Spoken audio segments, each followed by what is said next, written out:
Le cannibalisme. L'un des plus grands tabous de l'humanité. Qu'est-ce qui pourrait nous pousser à tuer et dévorer un être humain? Je m'appelle Piers Gibbon. Je suis auteur et explorateur, et ma curiosité va m'emmener au cœur de la jungle de Papouasie-Nouvelle-Guinée. Bonjour. Je pars en quête de la vérité sur le cannibalisme, et je vais interroger ceux qui l'ont déjà pratiqué. Il y a dans ce village des gens encore vivants qui ont déjà mangé des êtres humains? Oui. Je veux savoir qui ils ont tué et pourquoi. Ont-ils déjà chassé et tué quelqu'un rien que pour le manger? J'espère apprendre comment ils ont dépecé et mangé leurs victimes. Ils auraient utilisé le même outil pour découper un homme. Je compte enfin découvrir s'il reste des cannibales actifs aujourd'hui. Ils ont tué 2 hommes. Les Biamis ont tué 2 personnes? Cette année? Cette année.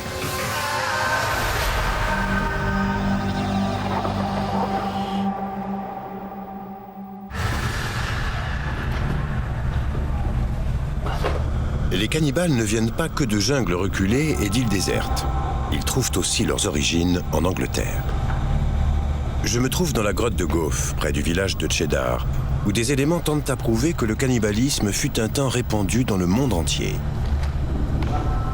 En 1987, on a découvert ici des os d'animaux vieux de plus de 14 000 ans. Et comme on pouvait s'y attendre, ces os portaient des traces de raclage, là où la viande avait été prélevée pour la consommation humaine. Mais ce qui a surpris les chercheurs, c'est que des restes humains ont aussi été retrouvés ici. Or, ces ossements portaient les mêmes marques laissées par des outils tranchants. Et voici la réplique d'une partie du crâne d'un des nombreux individus dont la chair a été découpée avant d'être mangée dans ces grottes. Mais je veux trouver des gens vivants qui se sont livrés au cannibalisme. Je me lance donc dans un voyage vers les antipodes.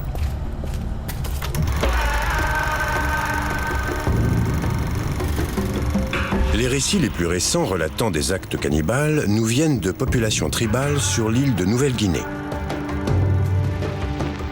Cette île se situe juste au nord du continent australien et renferme certaines des zones les moins explorées de la planète.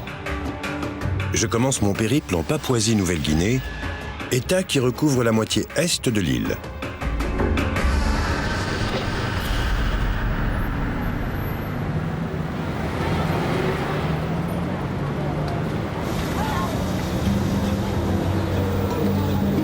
La Papouasie-Nouvelle-Guinée est l'un des pays les plus pauvres au monde. Le taux de criminalité y est très élevé, en particulier dans les zones urbaines. La diversité culturelle est immense dans ce pays qui compte plus de 800 langues.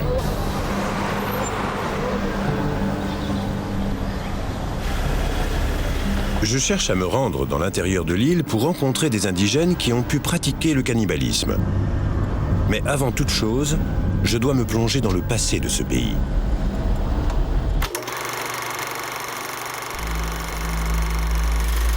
Au milieu du XXe siècle, la Papouasie-Nouvelle-Guinée était sous l'autorité australienne. Des patrouilles gouvernementales, dirigées par des officiers appelés Kiap, sont partis explorer l'intérieur du pays.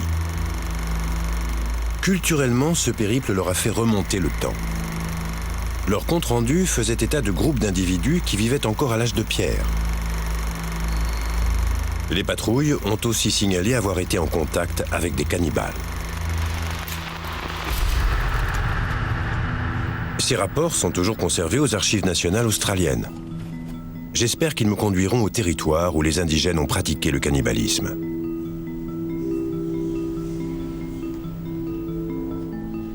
En plus d'établir des avant-postes dans des régions reculées, les Kiap avaient aussi pour ordre d'effectuer des arrestations suite à des crimes atroces. J'ai entre les mains le compte-rendu d'une patrouille de 3 jours dans le district ouest, dont le but était d'enquêter sur des homicides volontaires et des actes cannibales. C'est intéressant. L'officier déclare « La motivation de l'acte cannibale semble avoir été liée à un grave affront de la victime ». Beaucoup des rapports faisant état de cannibalisme proviennent d'avant-postes dans les terres reculées de la province occidentale. Ce sera donc ma prochaine étape. C'est un trajet de près de 800 km au cœur de la forêt de Papouasie-Nouvelle-Guinée. L'épaisse jungle et le relief accidenté ont contribué à maintenir l'isolement de nombreuses communautés enclavées. Entre les années 40 et 60, des pistes d'atterrissage ont été aménagées un peu partout pour faciliter les déplacements. La ville frontière de Kiunga sera ma première escale. C'est mon ultime possibilité d'approvisionnement avant de m'enfoncer dans la jungle. Là où nous allons, il n'y a évidemment pas de magasin. Donc il faut prendre tout ce dont nous aurons besoin. Nous avons de l'eau, de la nourriture, des caméras, des batteries pour les alimenter, un groupe électrogène.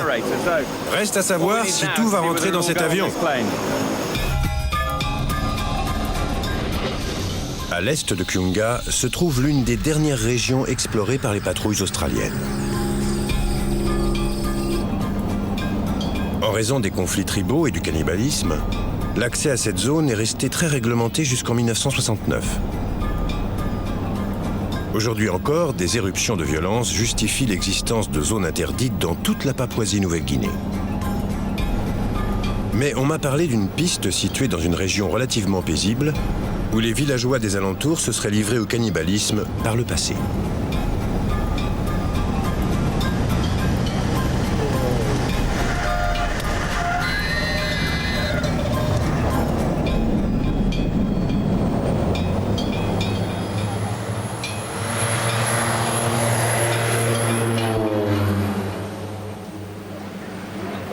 C'est le seul moyen de quitter cet endroit, donc je vais vite devoir me faire des amis.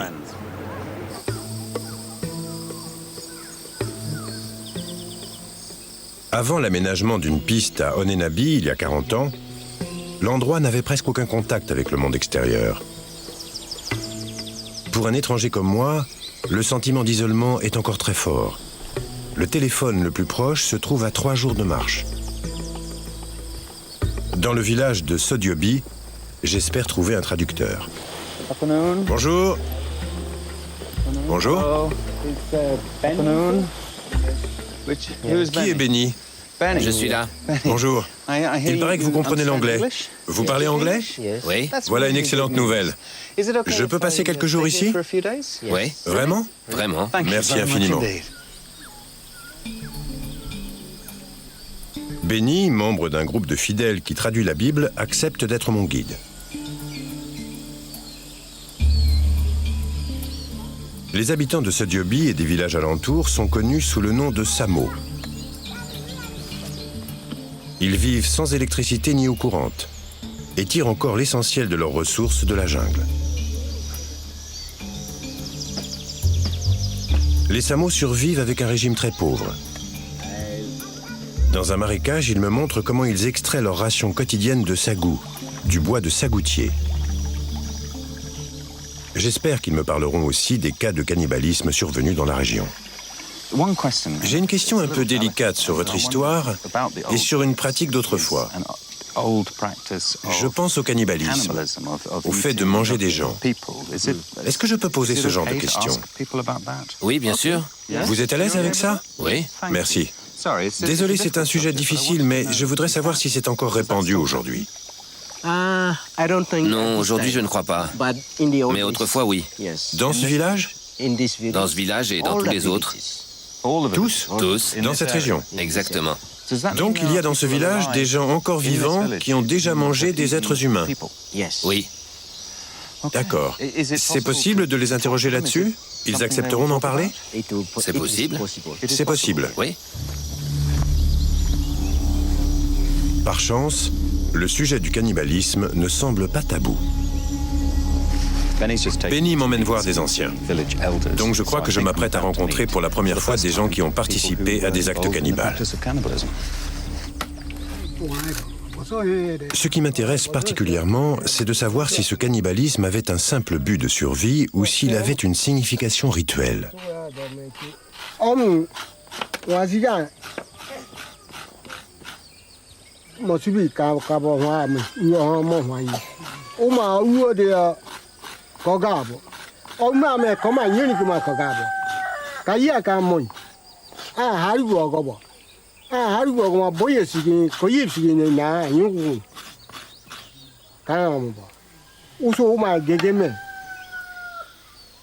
Difficile de ne pas être secoué par ce que j'entends.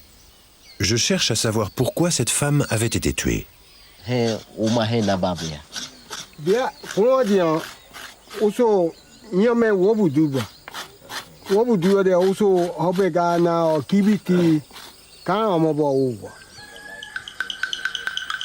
Les Samo croient depuis toujours à la sorcellerie et aux esprits maléfiques.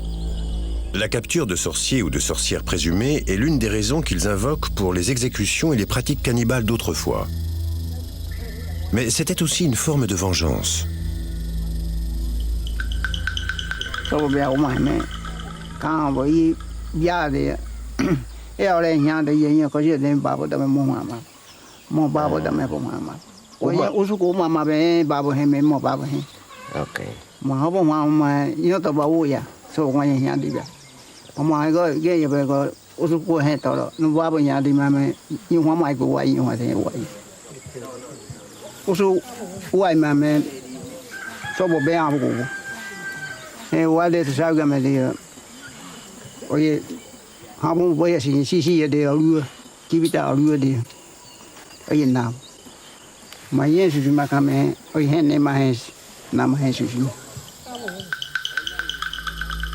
Ce n'est pas tous les jours que quelqu'un vous raconte comment il a fait cuire 2 femmes pour les manger. Et le goût lui a plu? C'était bon?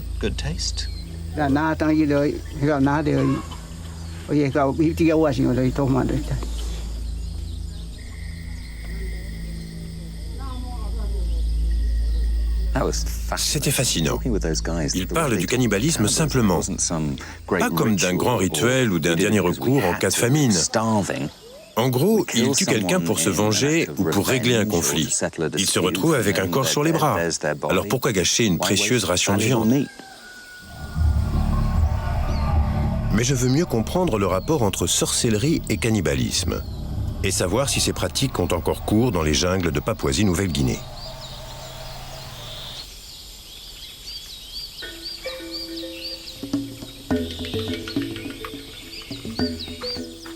Autrefois, les Samo mangeaient le corps des personnes qu'ils avaient tuées car elles étaient soupçonnées de sorcellerie.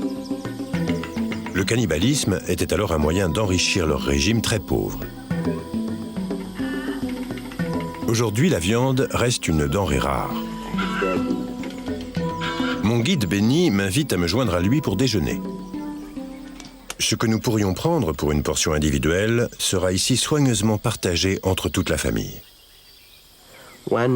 Quelqu'un mangera la pâte de ce côté-là, et cette aile sera pour une autre personne. Celle-là aussi. Là aussi, il y a de la viande. Ce sera pour une personne, et puis la tête et cette partie-là. En tout, 7 personnes. 7. Et la cervelle, vous la mangez?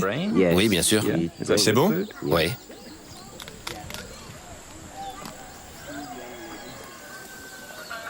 Pendant que la viande cuit, je me renseigne sur les croyances des Samo. Je veux savoir s'ils croient toujours à l'existence de la sorcellerie et en quoi elle serait liée au cannibalisme. Donc vous ne croyez pas aux esprits? Non. Non. Non. Et dans le village? Non, on n'y croit pas. Vous n'y croyez pas. Mais est-ce que c'est encore le cas dans la région? Oui. Ces croyances sont encore répandues dans la région. Pas ici. Pas dans ce village. Pas dans ce village. Mais par exemple, à Kwombi. Kwombi. Et à Kusobi, Testabi, tous ces villages. Peut-être jusqu'en territoire Biami. La sorcellerie est donc bien vivante. Il faut que j'en sache plus sur les croyances des Biami. On m'a dit qu'un ancien qui vit à l'écart du village pourrait me renseigner. Bonjour, c'est vous Dafou? Je peux monter vous voir? Dafou est l'un des fabricants de flèches de Sodiobi. Il a une grande connaissance des tribus voisines. Il paraît que les Biami sont des combattants redoutables, des guerriers. Oui, C'est vrai? c'est vrai. Quand ils se battent, ils peuvent tuer n'importe qui. Et avant, ils découpaient et mangeaient leurs victimes. Mais maintenant, quand ils tuent quelqu'un, ils le jettent à l'eau. Aujourd'hui, les Biami tuent toujours des gens. Ils tuent des gens. Maintenant, aujourd'hui.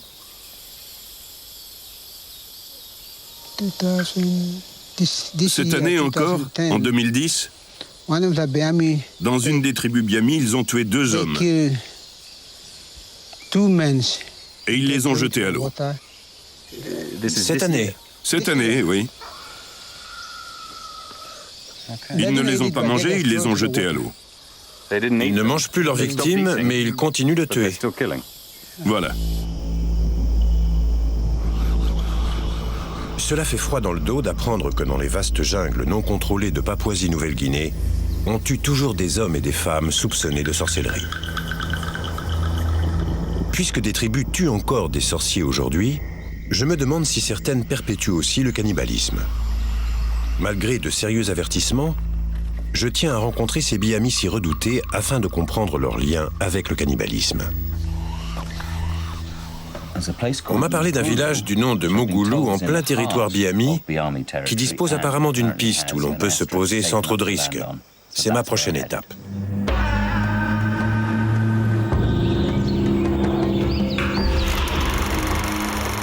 On raconte qu'en plus de tuer et de manger des sorciers présumés, les Biami auraient aussi chassé des êtres humains dans le seul but de se nourrir.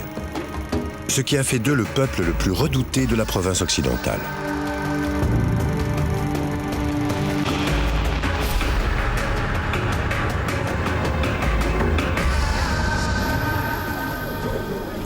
Je me pose sur une piste située au cœur du territoire Biami, dans le village de Mogoulou.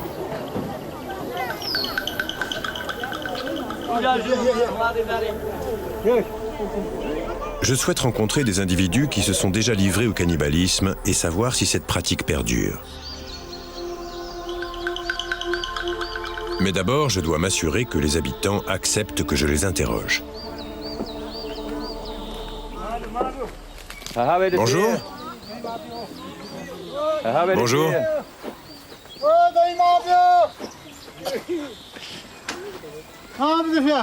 Bonjour. Quelqu'un parle un peu anglais? Cet homme? Enchanté. Je m'appelle Bobby. Bobby. J'aimerais vous poser quelques questions sur la région et sur les gens qui vivent ici. Pas de problème. Ça ne vous gêne pas? On est bien en territoire Biami. Oui. J'ai entendu dire que les Biami étaient des guerriers redoutables, de très bons combattants. C'est vrai? Oui. Et les Biami chassaient des êtres humains? Oui, c'est vrai. Vous pouvez me raconter comment ça se passait? Un coup de lance, on les attrape et on les ramène à la maison. Et après, on les découpe, on les fait cuire. Ou alors on les cuit, on les découpe, puis on les mange. La franchise des habitants me semble encourageante.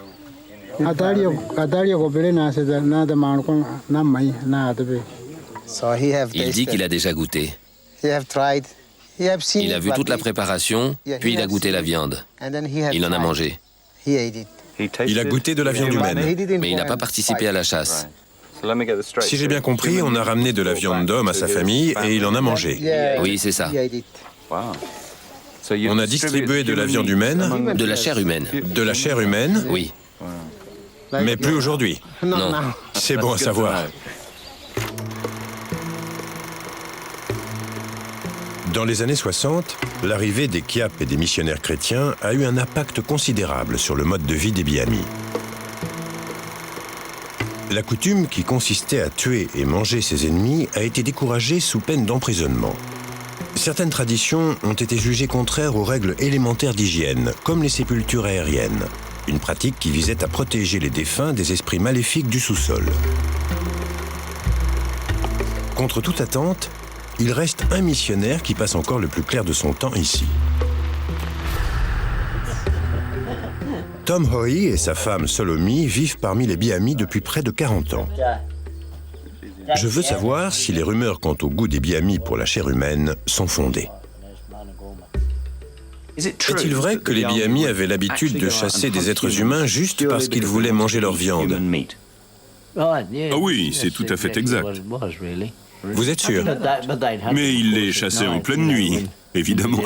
Et ce n'était pas réservé aux hommes. Tout le monde, femmes et enfants compris, prenait part au festin. Les Biami pratiquent-ils encore le cannibalisme? Pas à ma connaissance, non. Le dernier cas de cannibalisme dont j'ai entendu parler, c'était en 1993, je crois. C'est le dernier officiellement reconnu par le gouvernement. Oui, en effet. J'ai comme l'impression qu'ils ne sont pas convaincus de la disparition du cannibalisme. Pensez-vous que le cannibalisme existe encore aujourd'hui? Oui, ça me paraît vraisemblable. Sans parler du cannibalisme, la région a connu beaucoup d'homicides, et en connaît sans doute encore. Mais les Biami n'ont plus tellement l'habitude de manger leurs semblables désormais.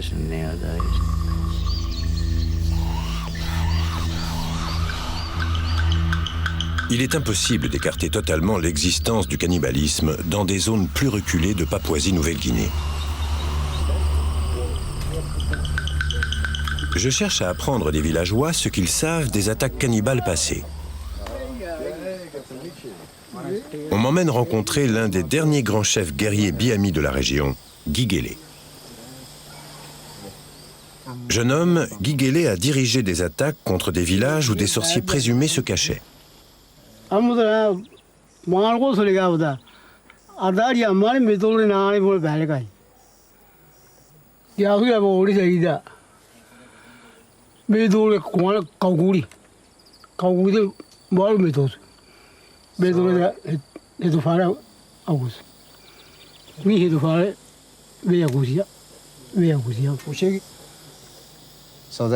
C'est plus pratique pour le transporter dans le village. Bien sûr, c'est plus facile de porter la moitié d'un cadavre qu'un cadavre entier. Que disiez-vous à vos hommes avant de partir au combat?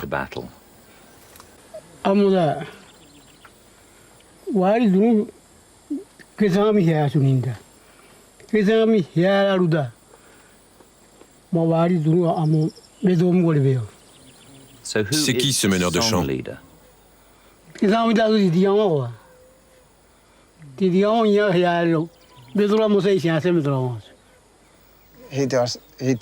C'est lui qui disait à qui il fallait s'en prendre. Donc celui qui dit aux hommes qui attaquer, c'est le meneur de chant. Et il s'appelle Tidigawa. Tidigawa.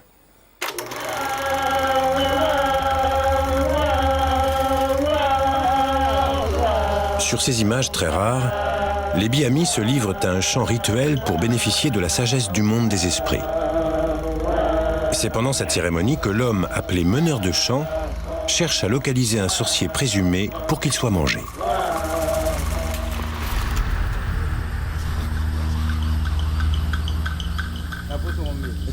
Apparemment, il reste un meneur de chant vivant dans le coin. Il s'appelle Tidigawa et il habite juste derrière l'horizon.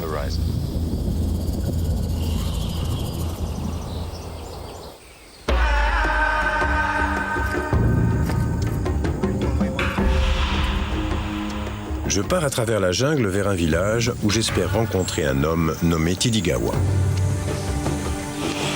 En tant que meneur de chant Biami, il avait pour mission d'identifier les sorciers destinés à être tués et mangés.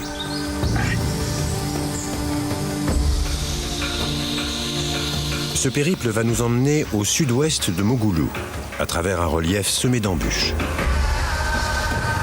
On essaie de passer sur les cailloux? Non. Plus en amont, du côté des rochers? Ok, c'est plus sûr.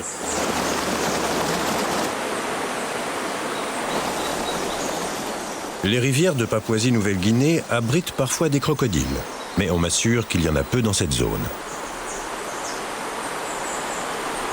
Apparemment, l'autre risque, c'est les sangsues.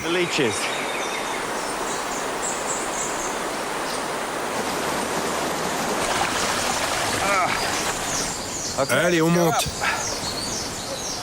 En plus des sangsues, cette jungle abrite certains des animaux les plus venimeux au monde. Cette néphile de 15 cm est non seulement inoffensive, mais aussi comestible. Ça se mange. Vous les mangez? Oui, c'est très bon. C'est très bon. Oui.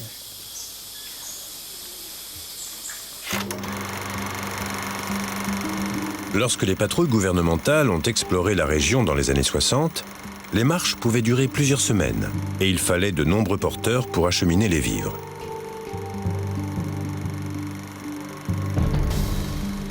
La progression ralentissait en territoire cannibale, car bien souvent les porteurs refusaient de continuer par crainte d'une embuscade.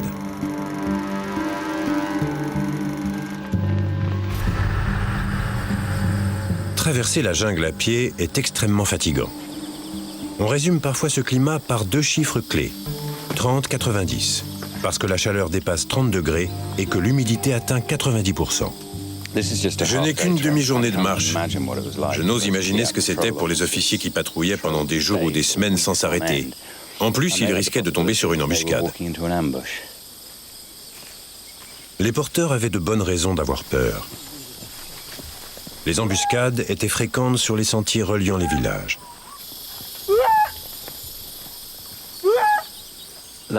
Les cris qu'ils poussent, c'est le bruit qu'il faut faire à l'approche d'un village pour prévenir les habitants que des visiteurs arrivent et que leurs intentions sont amicales.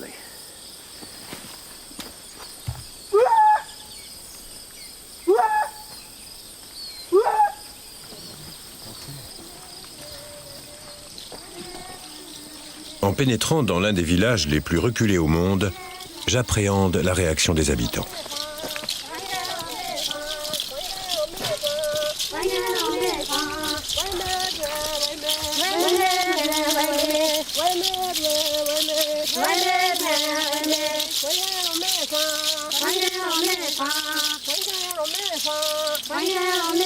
Je n'étais pas rassuré en montant ici, mais on me dit que c'est une danse d'accueil et qu'ils sont contents de nous voir.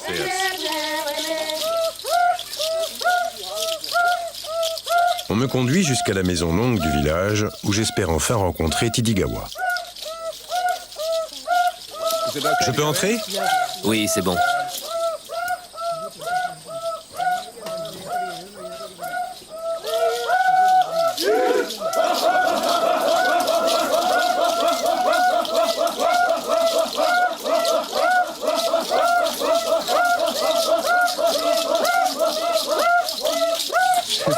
Sacré comité d'accueil.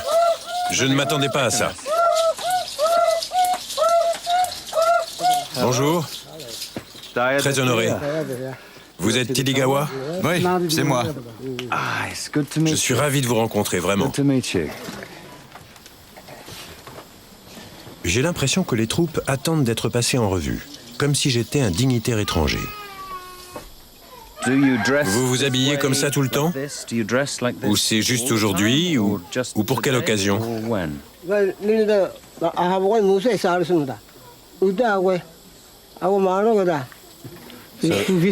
Quand il y a des visiteurs, ils montrent leur culture. D'accord, ils voulaient nous présenter leur culture. Vous pourriez les remercier ? Je leur suis très reconnaissant de m'offrir ce spectacle extraordinaire.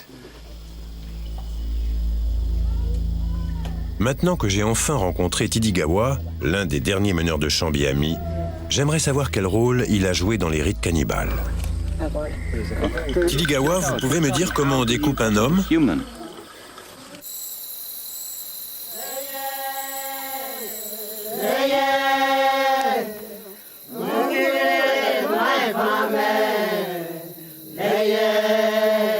La nuit est tombée sur le village de Nagadei. J'ai hâte d'en savoir plus sur le passé cannibale des Biami. Mais pour le moment, je me contente d'apprécier les festivités de la soirée.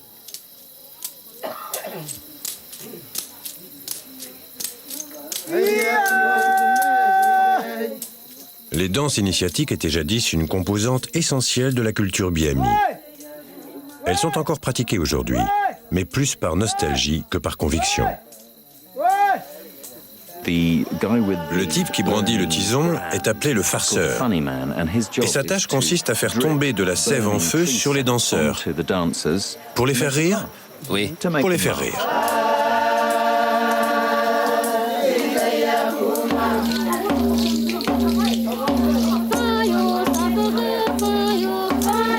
Dans la tradition Biami, le mariage célèbre en général l'union d'un homme et d'une femme considérablement plus jeune que lui.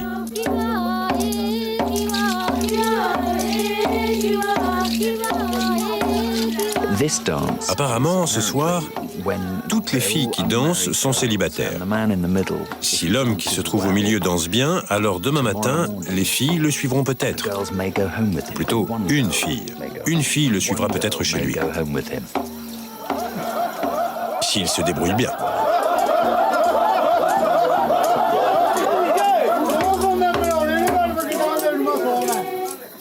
Demain matin, je vais tenter d'apprendre comment les Biami cuisaient et mangeaient leurs victimes.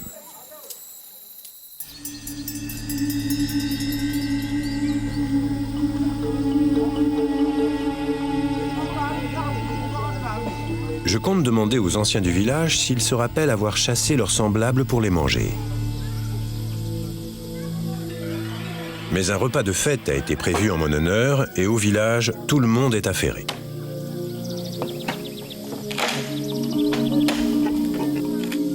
Je suis un peu gêné d'apprendre qu'ils comptent sacrifier l'un de leurs précieux cochons pour ce festin.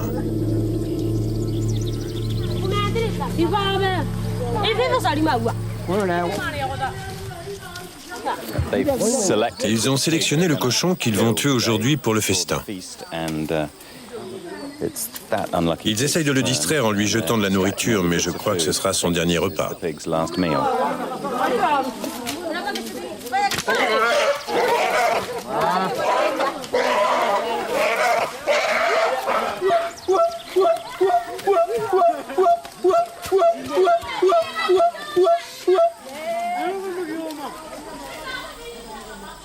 Il est mort ? Un attroupement est en train de se former parce que c'est le repas de ce soir et qu'ici la viande est rare. Tout le monde est très content, y compris les chiens qui lèchent déjà le sang.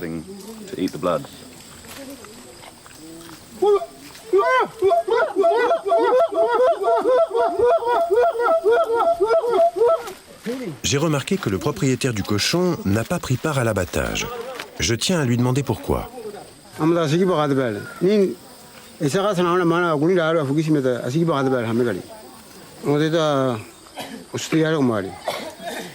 Trois ans. 3 ans. Il élevait ce cochon depuis 3 ans. Donc il n'a pas voulu le tuer lui-même. Quelqu'un d'autre s'en est chargé. C'est à Tidigawa, le vieux meneur de champ de la tribu, que revient l'honneur de découper l'animal.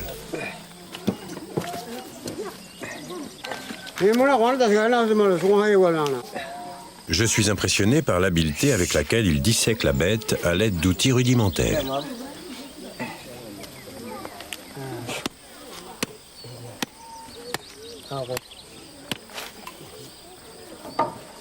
Si je dois prendre part au festin, je ressens le besoin d'aider à sa préparation. Tidigawa, vous permettez que j'essaye votre couteau ? Merci. Les Biami ont jadis utilisé ces mêmes couteaux en bambou pour découper leurs victimes humaines. Jusqu'au bout ?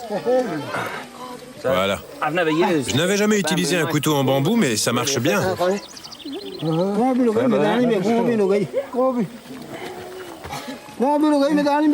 Les entrailles sont encore bien chaudes. Ça a vraiment l'odeur d'un cochon mort.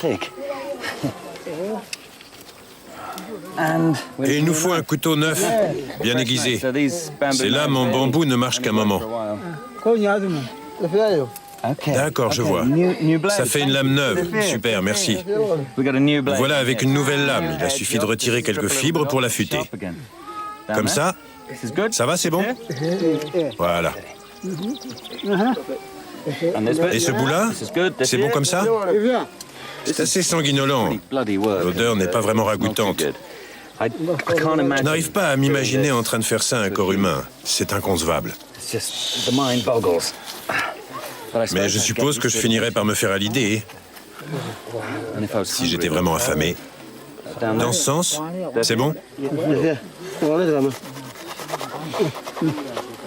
Tidigawa, vous pouvez me dire comment on découpe un homme ?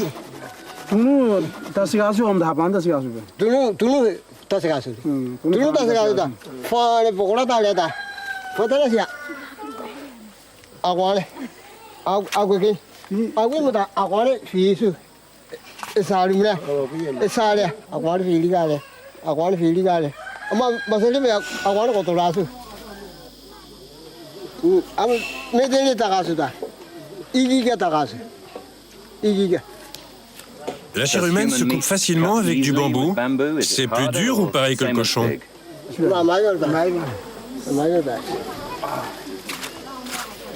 Donc c'est à peu près la même chose avec un être humain. On utilise le même couteau, ça se découpe bien, et après on le mange.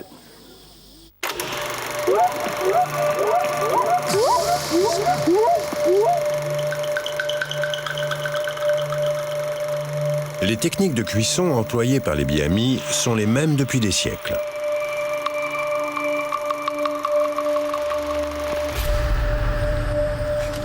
Je viens de prélever ce morceau d'une carcasse de cochon. Et autrefois, on aurait fait la même chose à partir d'un corps humain.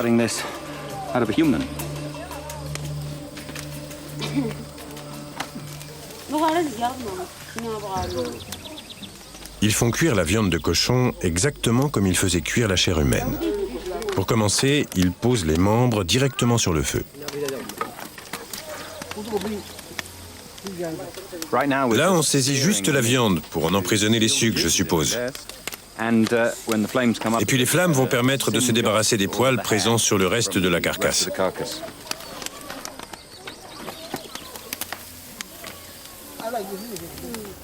Tandis que les hommes s'occupent de la viande, les femmes préparent les légumes, aujourd'hui des patates douces et des ignames. Les Biami fabriquent un four traditionnel appelé moumou, en commençant par déposer des pierres brûlantes dans un trou. Les légumes, puis la viande déjà saisie, viennent alors recouvrir les pierres.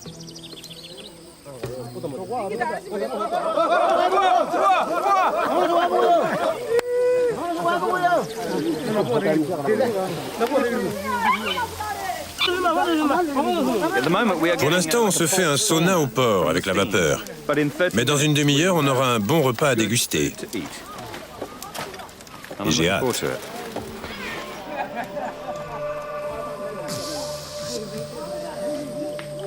Le fait de partager des repas avec d'autres villages, que ce soit de la viande d'homme ou de porc, a toujours été l'un des garants de bonnes relations.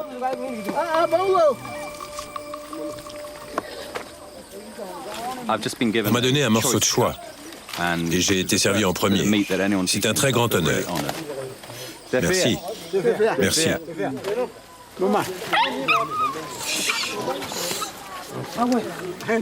C'est super bon. Je crois que je ne l'ai pas volé. J'ai aidé à découper la bête, j'ai participé à la fabrication du four en trimballant des pierres chaudes. Je me suis brûlé les doigts et je suis récompensé. Regardez ce superbe morceau de viande. C'est un énorme privilège et j'en suis très honoré. C'est un régal.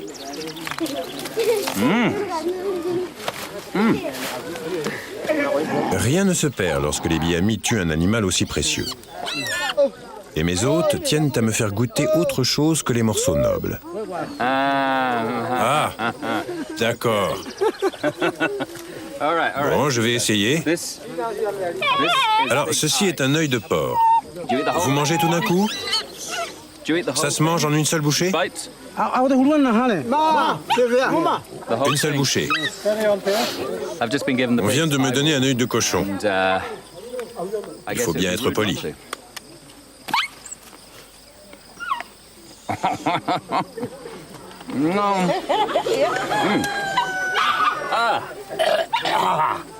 C'est un œil. J'arrive pas à croire que je mange un œil. Bon, je vais réessayer.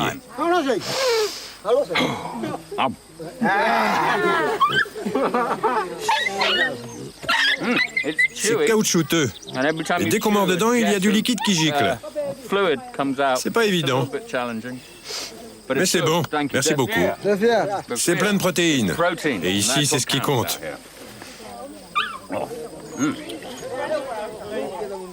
Le moment semble bien choisi pour les interroger sur leur passé cannibale.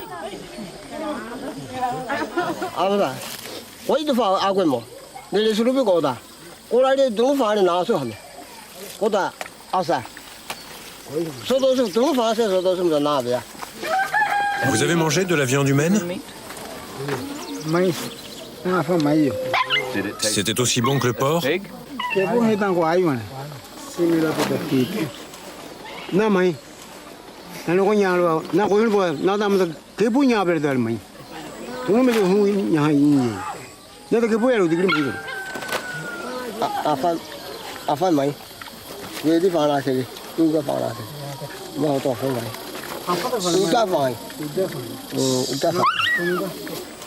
Il a mangé un homme et une femme. Une femme. Le goût est différent entre hommes et femmes? Vous avez déjà mangé un homme blanc?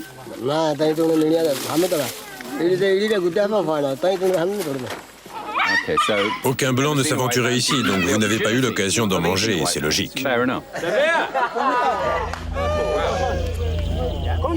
Je sais déjà que d'autres tribus de Papouasie-Nouvelle-Guinée ont pratiqué le cannibalisme sur des sorciers présumés. Mais je suis curieux de connaître les motivations des Biami. Pourquoi avez-vous mangé de la viande humaine? Pour quelle raison?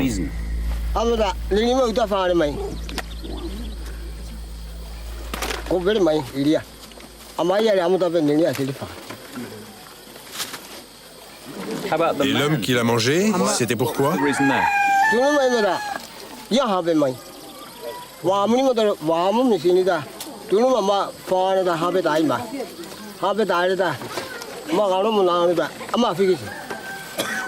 La sorcellerie? La sorcellerie, oui. La sorcellerie. Et autrefois, est-ce qu'il vous est arrivé de tuer quelqu'un rien que pour le manger, pour sa chair?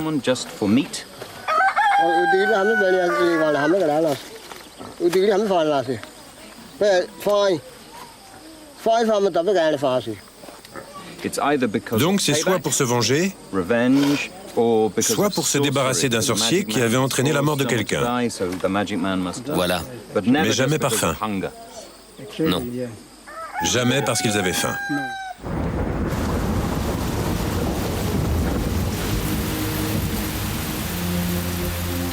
Personne ici ne veut reconnaître que les Biami aient pu tuer des hommes simplement pour se nourrir.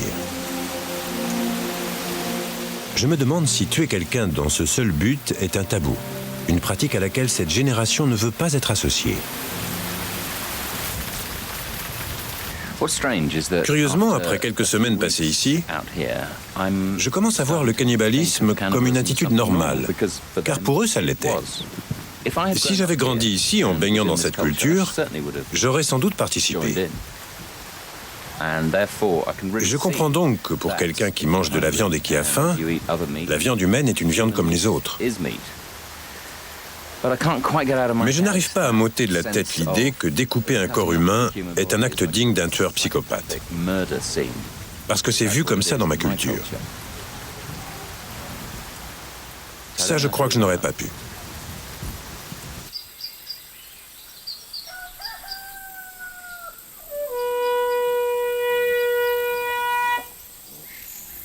L'arrivée des missionnaires chrétiens a contribué au déclin du cannibalisme chez les Biami.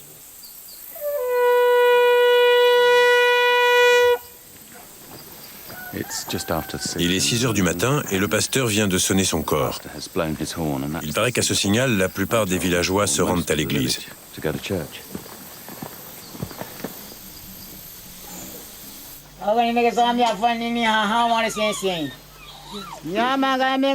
Le système original de croyance des Biami reposait sur la vénération de l'esprit des ancêtres. Aujourd'hui, plus de 90% de la population de Papouasie-Nouvelle-Guinée est membre d'une église chrétienne.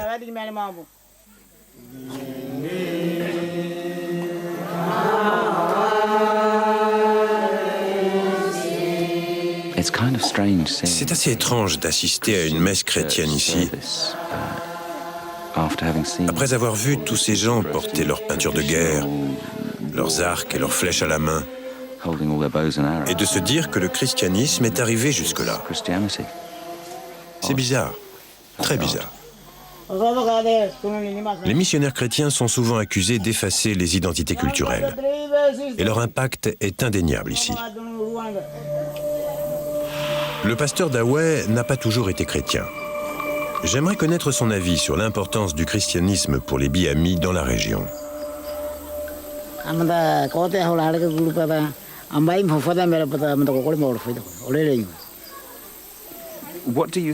D'après vous, que se passerait-il ici, dans ce village, si le christianisme devait disparaître?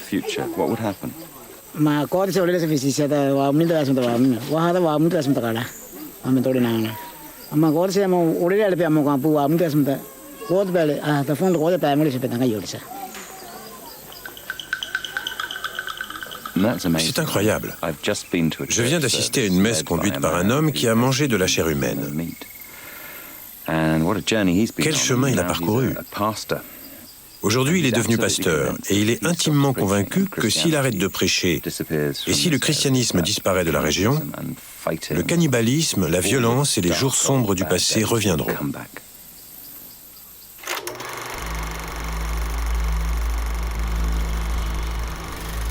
Les Biami eux-mêmes décrivent souvent le passé par l'expression « les jours sombres », les jours où l'on redoutait la sorcellerie.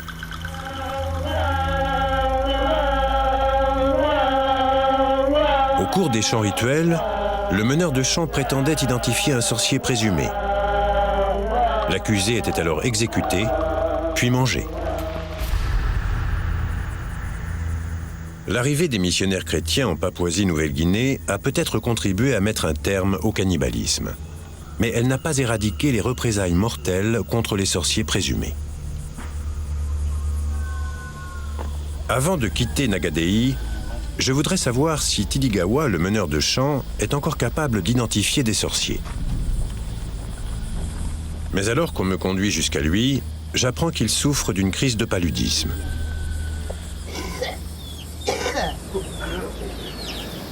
Il ne va pas bien du tout. Il est complètement épuisé et il a une forte fièvre, alors... Ça va aller?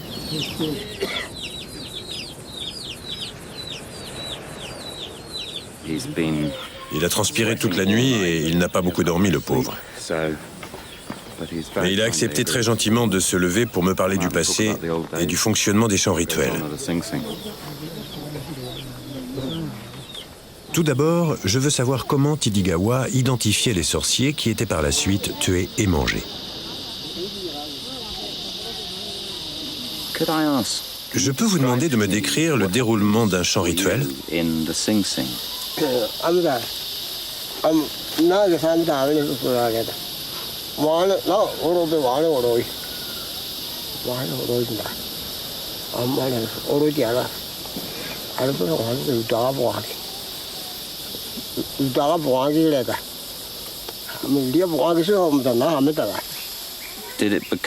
C'est devenu plus difficile de pratiquer ces rituels et de guérir les gens? Qu'est-ce qui a changé à l'arrivée des missionnaires?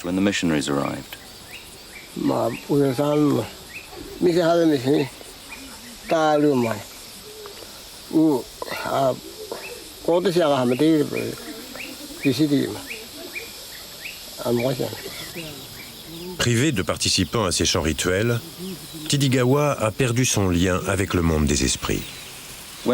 Quand cette femme vous est-elle apparue pour la dernière fois?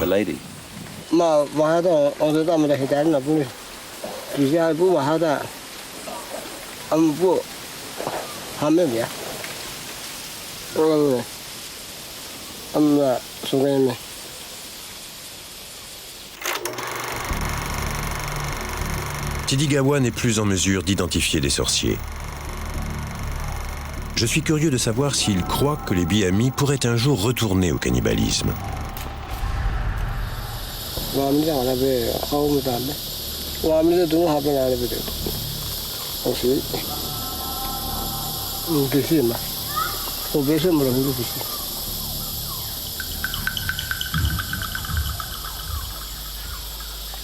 Merci beaucoup. Dormez bien. Malgré une peur persistante de la sorcellerie dans les régions que j'ai traversées, le cannibalisme semble désormais appartenir au passé. Quant à savoir si d'autres communautés encore plus isolées dans la jungle de Papouasie-Nouvelle-Guinée consomment encore de la viande humaine, pour ça, il faudra que je revienne.